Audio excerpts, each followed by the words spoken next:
Hi everybody, this is Tim. Thanks for coming to the channel today. Today I have something to share with you guys. It's been a few weeks now, but my wife gave me an early birthday present a few weeks ago. My actual birthday, as I'm recording this, isn't for about another week and a half or 2 weeks. But she came to me a few weeks ago and says, I got your birthday present. Do you want it now? Because she's terrible at keeping secrets. And I love you. And I, of course, said, well, yeah, sure, I would like it now because I'm just greedy. She told me she had gotten me the new Apple Mac M1 Mini.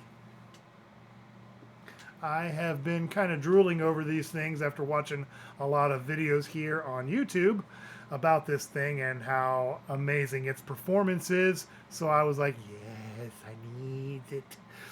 So here it is. I got it kind of hidden here, but yep. There it is. Okay, so I'm going to tell you guys all about this thing and my personal experience with it, the good and the bad. And really, I'll let you in. Here's the spoiler alert. It's pretty good. It's pretty good. It works pretty well for me. There are some downsides, but I'll get into those. Actually, let's just start off with them. Let's get the bad stuff out of the way, and then I'll talk about what I really like. So, I have a lot of music gear here in my house, as you saw here. I've got a couple keyboards, I got a mixer, I got my instruments over in the corner, and I got a MIDI foot switch down here. I got gear that needs to be plugged into the computer in order for me to be able to record music and make my videos and share them with all of you lovely people.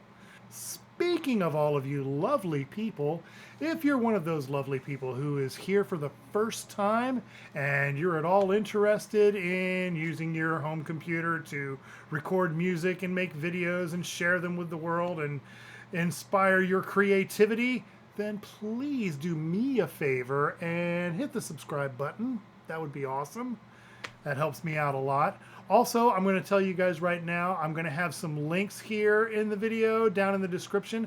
They are affiliate links. They are my Amazon affiliate links. So whatever you click on down there, if you end up buying it, I get a little kickback on that. Helps me out a ton. Okay, so first off, the things I'm not real happy about having switched to the Mac. I have been a Windows user for ever. A long time. I have been using Windows since version 3.1. Old. I have had very limited experience with the Mac OS. There was in college, in our college newspaper office, they had a Mac that we would use to lay out the newspaper. And I mean, when I say Mac, I mean the original Mac, the box, the thing that looks like, people have turned them into fish bowls lately, and just the little tiny black and white screen on it. It had a mouse and keyboard and a couple floppy disk drives down. Yes, floppy disks. That was the first Mac I used. And then in the early 2000s, I was working in an IT department, and we had to maintain a lot of internet switches and routers in different buildings around the campus I was working on. And so I had a Tangerine MacBook that one of the other guys wasn't using, and I needed something to be able to carry around and open a telnet window. If anybody remembers what telnet windows are, yes, again, old. But that's it. That's been my experience with Macs. I've never really used one for my own personal use. Till now. So getting around on the Mac desktop and learning how to do things has been a little bit of an experience for me. I've been doing pretty well with it. I'm not a complete idiot, and I can find my way around an OS fairly quickly, but a lot of stuff, if you're used to the world of Windows, a little bit of a head scratcher until you figure out the flow of Mac. But that hasn't really been a bad thing. That's just been an old guy trying to adjust to something new. The bad stuff is some of my gear. I was expecting that some of the gear would not work with the new Mac OS. but I was really disappointed to find out on that two particular pieces of gear do not work currently with Big Sur, and that just kind of tore my soul out. The first one, this is my Tascam US 1641 16 input audio interface. It is beautiful. It's a little scratched up, but it still works great under Windows, and it's massive overkill for everything that I need to do here on my channel and when I'm making my music. And I actually hadn't even really been using it here at home since we moved into our new house a few years ago. I just didn't have any place to physically set it up. So I've been using my little plastic Behringer 2-in, 2-out RCA audio interface, and that's worked fine. I plug it into my mixer so that I can have a mic input and have my guitar input, or I could put a couple of mics if I was recording an acoustic guitar. I could put that up and get, two different sources on the acoustic. So I can still do work with this setup. It's not like I'm completely dead in the water, but I'd finally figured out where I could put the US 1641 and just have everything plugged in and ready to go and not have to fiddle with swapping cables all the time. And then I got this Mac and I was like, yes, great, everything is going to be so wonderful, and it doesn't work with the Mac. The other guy that doesn't work with the Mac is also kind of soul crushing because I use it a lot. It's this guy. My Mark of the Unicorn, or Motu Fast Lane USB MIDI interface. It's a 2-in, 2-out MIDI interface, and my old Ensoniq keyboard, which is my main synth and piano keyboard, and my Behringer guitar foot switch are both just the standard 5-pin MIDI interfaces, so they don't have their own USB outputs. I have to put them in through a MIDI interface. And now with the 1641 and the Motu not working, I had no MIDI interfaces to plug into the Mac. So I had to go on Amazon. I bought a couple of these guys. These are just a couple of generic, fairly inexpensive. I think when I bought them, they were $16 each. I had to buy two, one for the Ensoniq, one for the Behringer. They work great. They work fine. There's nothing wrong with them. I'm actually going to put a link to them down in the description if anybody is looking for a cheap MIDI interface. This thing got me out of a jam pretty well. So those two big pieces of hardware not working were disappointing. They weren't entirely unexpected because they are older gear. I'll get to older gear in a minute. But with them being older gear, the drivers were older, and it's on those manufacturers to update their drivers to work with Big Sur. And I don't think Tascam is going to update the 1641. It's basically been an unsupported piece of gear for the last 3, 4, maybe 5 years. They stopped putting out updates for the drivers for that one, so I don't think there's any driver updates coming for the Tascam. I do believe I read that Motu is going to be putting out a Big Sur update for some of their legacy gear, so I'm just going to have to wait and see if the Fast Lane is included in that update or not. They may not be completely bricks yet, but right now, big paperweights.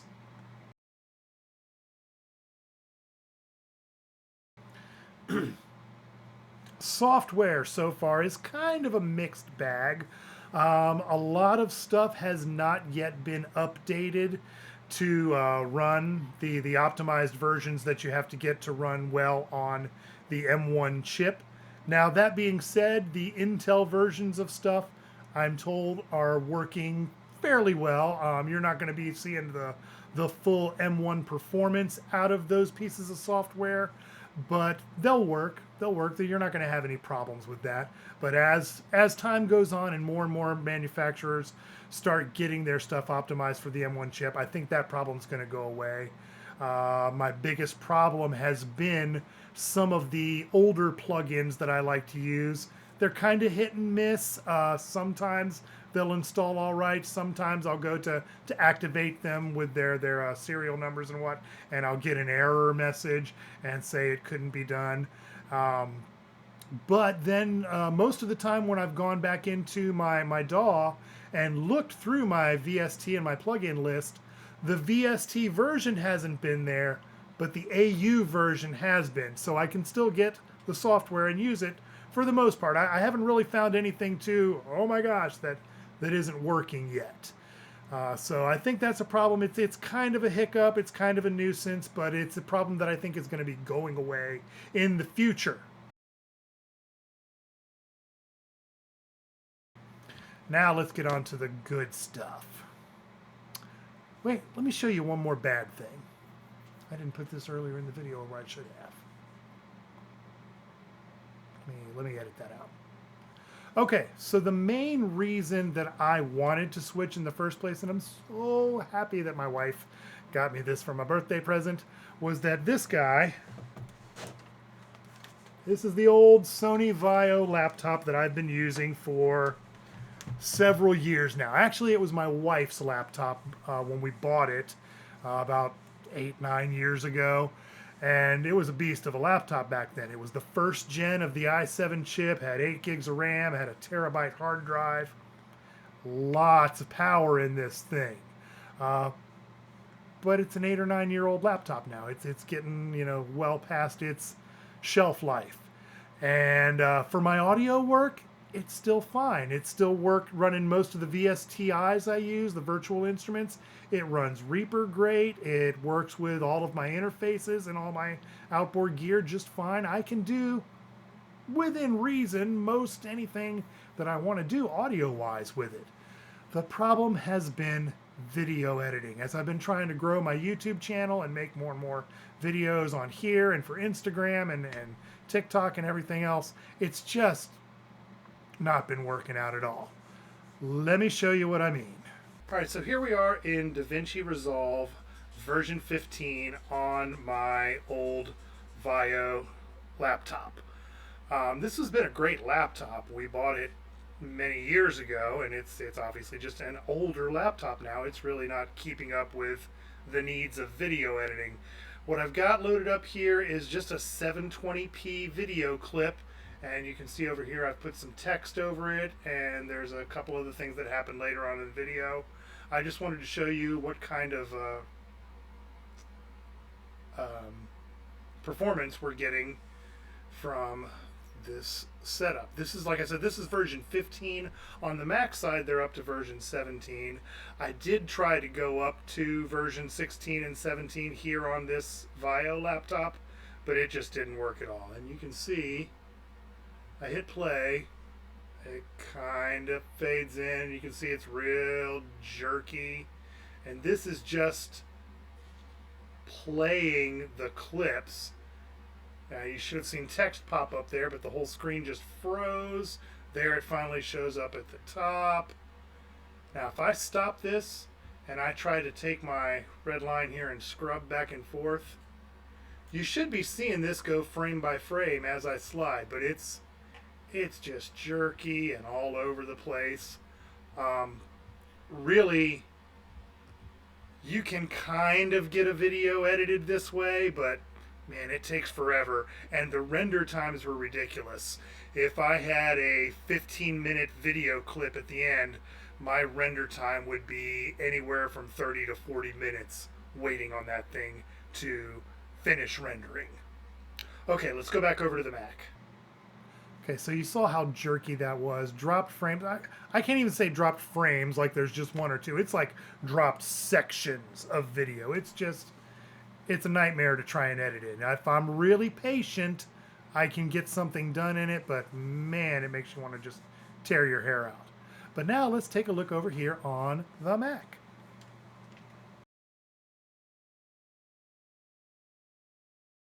Okay, so I mentioned that I have a little bit of a problem with the way Mac is treating people with older gear. Now, some of it, I don't know if I'm being entirely fair or not, but I feel like Apple could have done a better job in this case with giving us some backwards compatibility support for people with some older gear, because if you're a musician, if you've got any kind of home studio, if you've done any kind of gear acquisition over the years, you've got stuff. And not all of that stuff has been produced in the last 6 months. I don't necessarily think it's fair to have the manufacturers just come to you and say, well, you bought a new computer, so now you need to get all new gear too. Some people base their entire studios around the mixing console, which would be the interface. And sorry about the popping in the background. I got a fire burning in my fireplace. But yeah, you've got gear that is kind of the hub of your setup, and that central piece may not be the computer. So it's kind of unfair to have to get new gear just because you also got a new computer. Now, on the other side of that, I recognize that some gear is going to be outdated eventually. It is a big problem for manufacturers to keep up with driver updates every time as computers and software progress, to keep releasing newer and newer drivers for stuff that you may not have even physically produced for years. So like I said, I'm not sure if I'm being entirely fair on this, but I really think in this case they could have done a better job.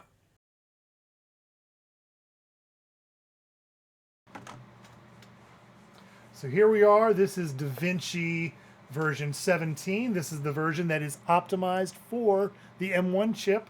And look, I'm not sure if the audio is going to come through on this, if I've got it routed or not, but that's not really important.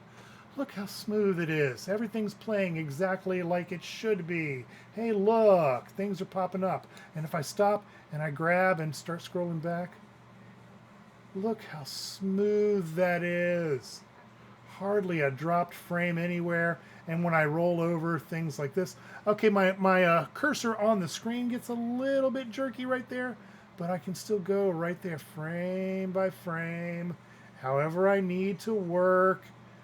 And everything is smooth. Oh my goodness, it's a joy to work in. Now this clip that I'm showing you, it's a different one than I had on the Vio. That was from, the one on the Vio was from episode 4 of my Recording on No Budget series. This is episode 5 that I've got on the Mac. This is the first episode that I recorded. I recorded it on the Vio, but I edited it here. Edited it? That sounds like way too many syllables. I threw it together on the Mac, and it was just so much easier. Things went so much smoother. And I think this is going to be a tremendous upgrade for me. It is definitely given me the power to start working on the quality of my editing and my overall output.